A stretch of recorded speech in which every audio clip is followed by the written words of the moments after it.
شراب خشه نه دی ستا کور ورانېږي. زه ستا درد پوهېږم خو دا ټولې فیصلې د خدای دي.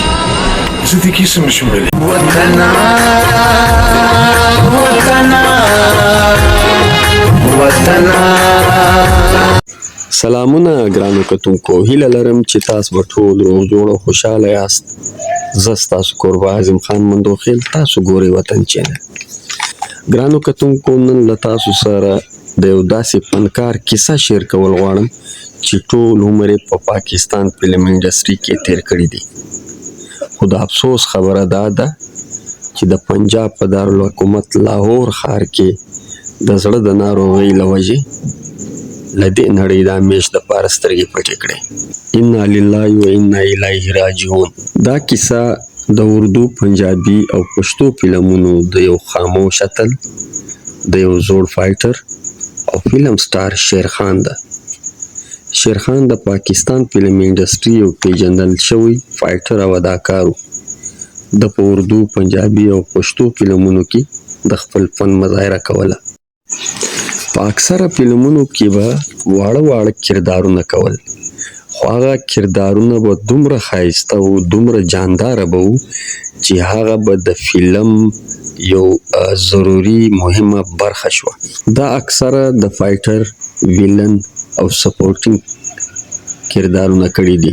هغه وخت چې فلمونه به په سینماګانو چلیدل، په ځینو فلمونو کې به شیرخان خامخا موجود و.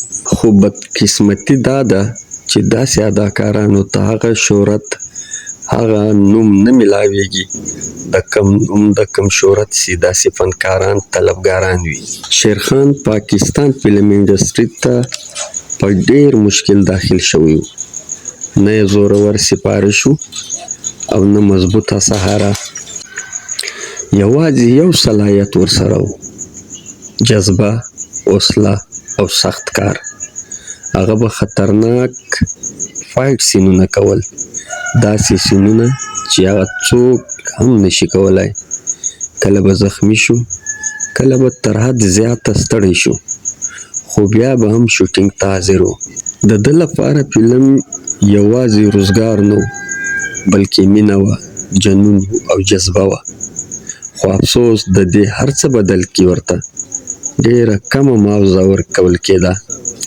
زموږ د فلم انډسټري یو ډیر تریخ حقیقت دا دی چې دلته صرف سټارز یاد ساتل کیږي، خو سټارز جوړونکي هیر شي. شیرخان هم د دې نظام قربان شو. نن که موږ د شیرخان نوم اخلو، نو دا یوازې یو انسان نه و، د دې پاکستان فلم انډسټري د یو دور نښه وه. موږ ته پکار دی چې پوه شو چې هنرمندان هم انسانان دي، هغوی هم درد لري، هغوی هم عزت غواړي.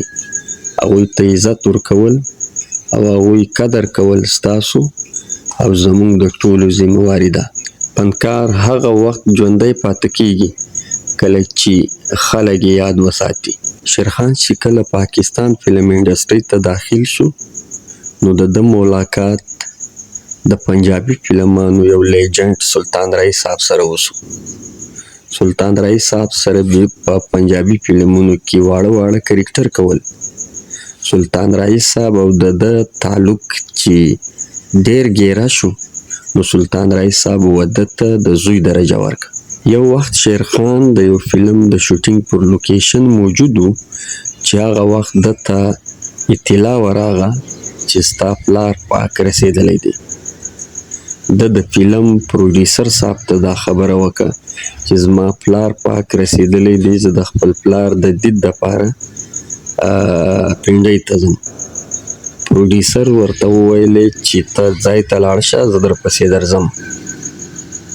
دی ځای ته لاړو، په ځای کې انتظار یې کولو، لیکن پروډیوسر نه و راغی.